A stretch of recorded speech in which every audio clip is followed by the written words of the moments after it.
So you've been saying it. You also have researched the subject and written interesting articles and have come up with information of your own and valuable insights on the whole subject. Oh, thank you.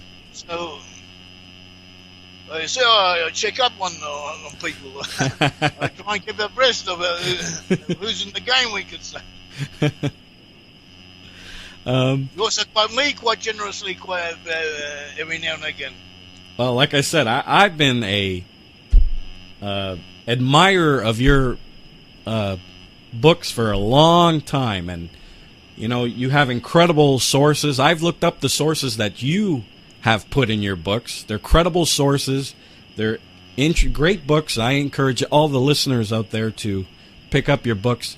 And of course, we have, you can't see it, but on our screen we have your web address on the screen if people want to go to that web address and pick up your books if they want to buy them. So I urge everybody to pick up these books because they're very well written by my guest here, Yair Davidy. Now, I come from the Seventh-day Church of God traditions. We in the Seventh-day Church of God, we believe in the weekly Sabbath. We believe in the festivals, the Feast of Tabernacles and Day of Atonement and so on. Now, you probably know about Herbert W. Armstrong. Yes. And now he claimed that he restored this truth of Britam or British Israel, which is not true. In actuality, this truth has been around for centuries. Yes and no. I thought about this subject, and I have to give him some credit. He did do a lot to promote the idea, and he did revive it. Yes, that I agree with you. He really popularized it because of the rise of radio and television. He spread it out far and wide. Before that, it wasn't really known. Well. He made it respectable. Right. He also had members of his staff. He had Herman Ho. He had Miradev Apashian, other people working on it, finding new truths about it, doing credible research concerning it, adding credibility to this. And he wrote well. And not only that, but after he passed away and this church broke up into different groups, most of them also continued in this direction. Stephen Collins, we mentioned, Craig White, yourself, you're all offshoots from what he started. Yes. So historically, he has to receive some credit for the whole thing. Oh, absolutely. I give him credit for it. Just some of the claims, like he restored it. I mean, it's been around for many, many hundreds of years. I mean, you can't say that you restored it, but he did popularize it. Yes. No, it's been known about wine traditions in Ireland, in Denmark, in Holland, in England, in Scotland, in France, probably in other places as well.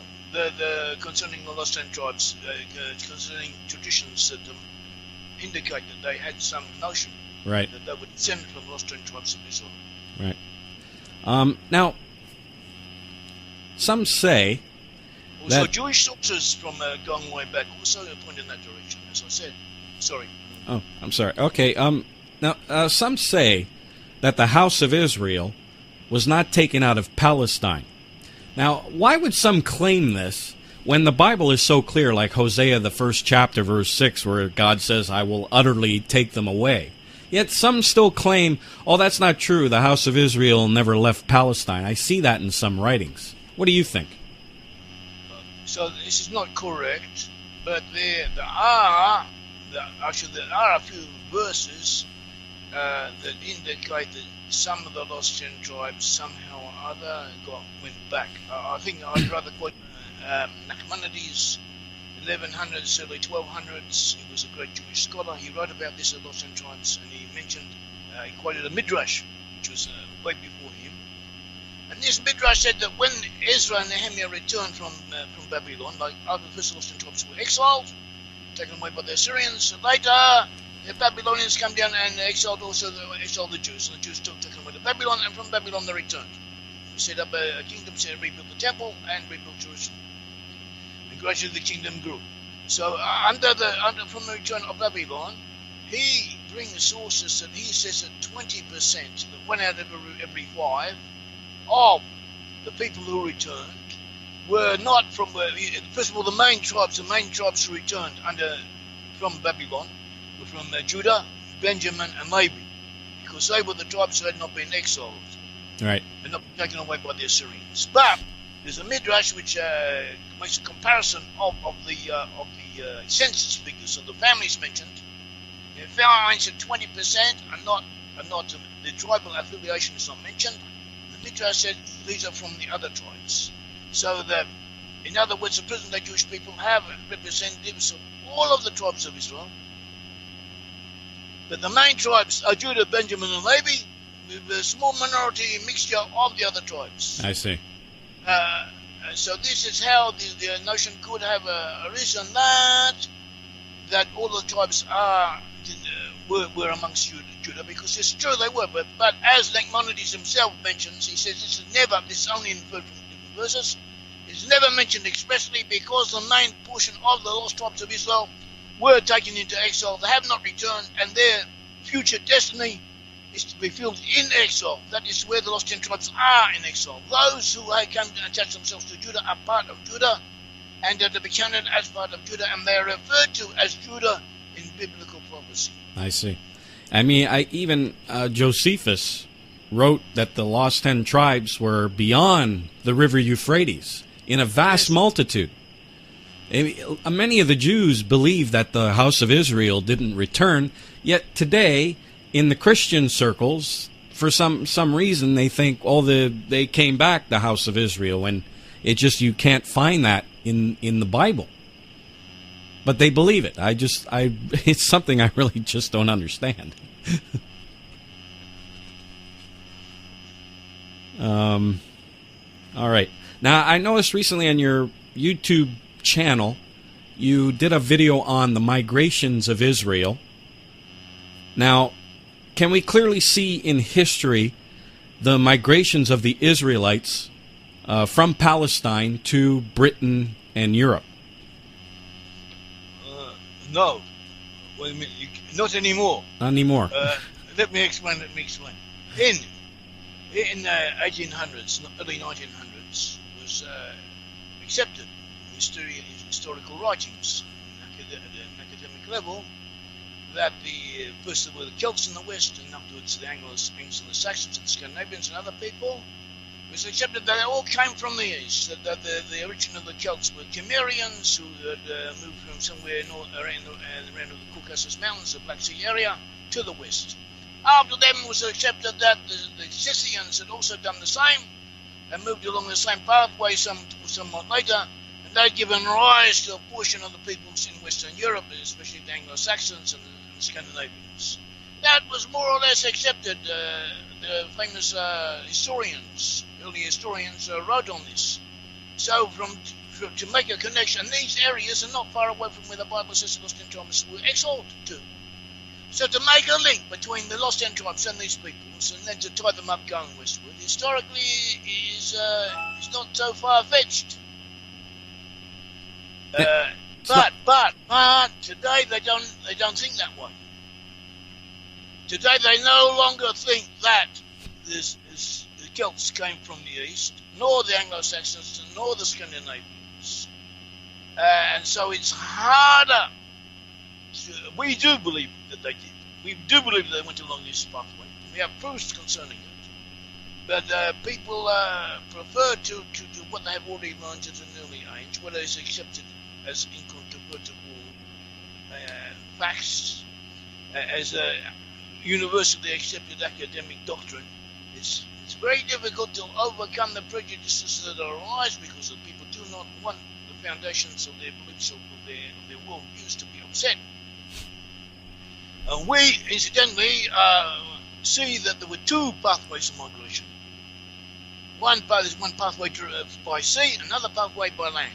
Pathway by sea is found in Amos chapter 1, also in Amos chapter 4, also indicated in Isaiah, and other passages that the Assyrians used proxies, in other words, agents, Phoenician agents from the city of Tyre, and the Phoenicians who were people who, in an archaeological sense, may be identified with non-Mycenaean Greek civilization. They used them to transport the Israelites to the west, and under Edomite overseers. They set up colonies in Spain, in the British Isles, in Scandinavia, and in what's now France. Eventually, those in Spain moved into Ireland, into Britain, and so that is one pathway. And there, in these areas, they work the mines. They produce silver in Spain, copper in Cornwall in England, right. Copper in Wales, tin in Cornwall, and so on. And they also do in England. They had agricultural, and also in Spain they had agricultural enterprises, growing crops and foodstuffs for all these members of the Syrian Empire. Eventually that fell apart and the people there became independent. And the other pathway of migration was, as we said, they were taken, as we find in 2 Kings 17, also 2 Kings 18, and also in 1 Chronicles 5 at the end, where they were taken away to Hara, Habor, the river Gozan, and the cities of the Medes, and to Hara. And these are all places in the north, around the foothills of the Caucasus Mountains, on the areas of the Syrian Empire. It's now Azerbaijan, all that area. From there were a series of wars, permutations, and somehow, and different ways, different processes that were pushed to the north, became associated with the Cimmerians and with the Scythians, and they did move to the west, as was accepted previously. And the archaeological proofs of this, as archaeological evidence, what we are saying, also the Bible mentions it, also we have a proof from mythology, from various sources, and here and there academic scholars do accept it, or they do indicate it, or they do accept it to some degree or other. You just have to find the sources. Very carefully they agree with it. But there's also something to getting the sources and showing that the indications and the logical deductions from what they themselves have already said. I see. Wild. Well, some of the sub-tribes of the tribes of Israel, like you read of Ephraim and all of his tribes, those names like Bircher and Tehan and so on, you can find those names scattered around in ancient maps and places. Yes, that was my book, The Tribes. It was concentrated on that. On finding these clan names. The clan names are mentioned. There were 70 clan names, or at least 70 clan names mentioned in Numbers, the book of Numbers 26. There's also the book of Genesis 46. Also in the book of Chronicles, we find these names. Also archaeological evidence is found in the land of Israel. Pottery sherds with these clan names on them. In other words, there were entities, known entities. And we find these same names repeated when we trace the migrations and movements of the tribes of Israel from the east to the west. They moved in stages, they went in degrees, but they tended to recoalesce. People from the same tribe tended to mix together.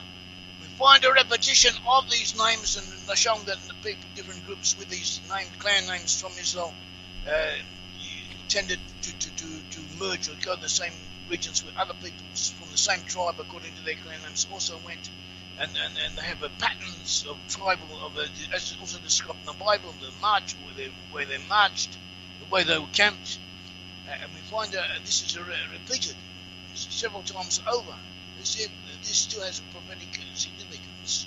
I mean, doesn't this kind of confirm Amos, where it says in Amos, the 9th chapter, verse 9, that I will command to sift the house of Israel among the nations, like corn is sifted in a sieve, yet not one grain would fall upon the earth. God wouldn't lose any of them? Yes, it's a confirmation. It's a confirmation. It's together with all the other verses, taking everything together, it's a very powerful message. And since these prophecies are like thousands of years old, it kind of confirms that the biblical prophecies are true, does it not? It does, especially when you take everything together. We always try and emphasize this. One point here and there, you can put it down to coincidence, you can dismiss it, or it's interesting, who knows. But the explanation is, but when you get hundreds of different pieces of evidence like this and they all point in the same direction, it becomes very powerful. Right. It's hard to ignore. It's something you just can't ignore. Now, we went through the blessings of Joseph, but I wanted to ask you, Ephraim, which is Britain, never had a good relationship with the Jewish nation. Is this also prophesied?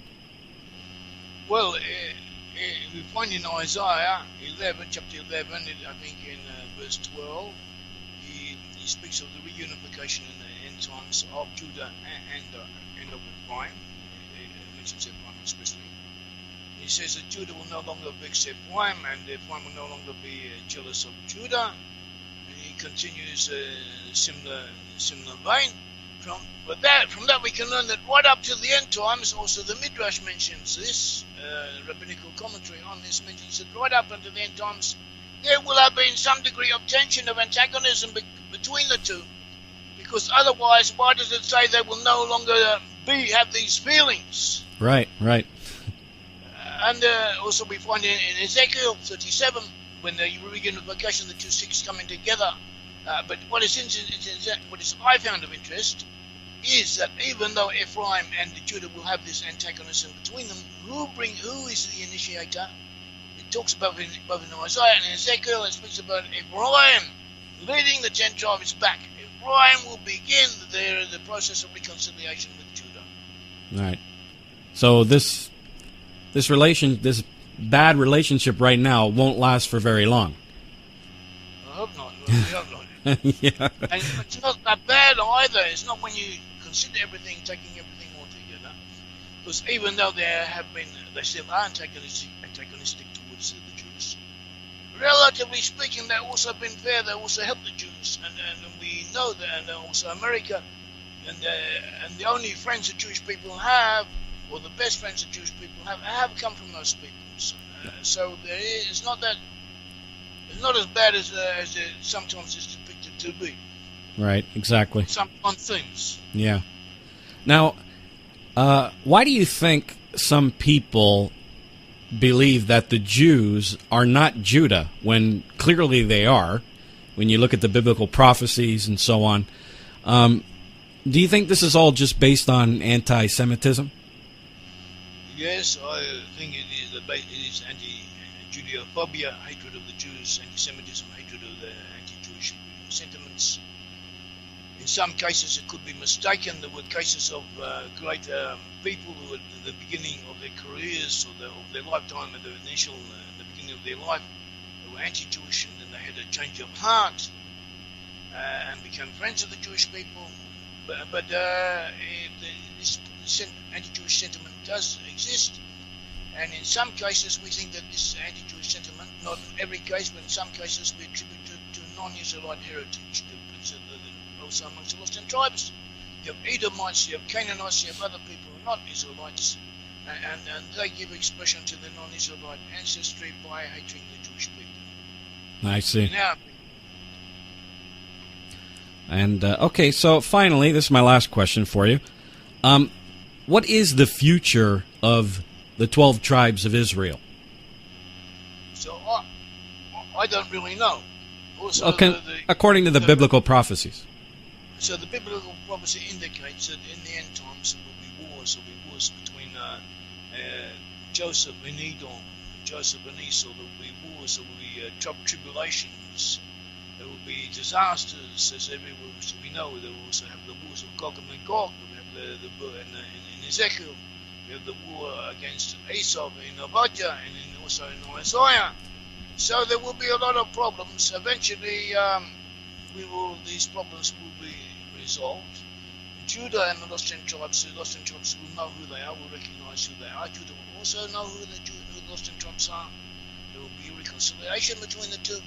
They will rebuild the temple, as indicated by Ezekiel and other prophets. And there will be a return to things. There will be a better world. Oh, so it's a happy ending. Yes. All right, Yair, it's been a pleasure talking to you. I love having you on the program.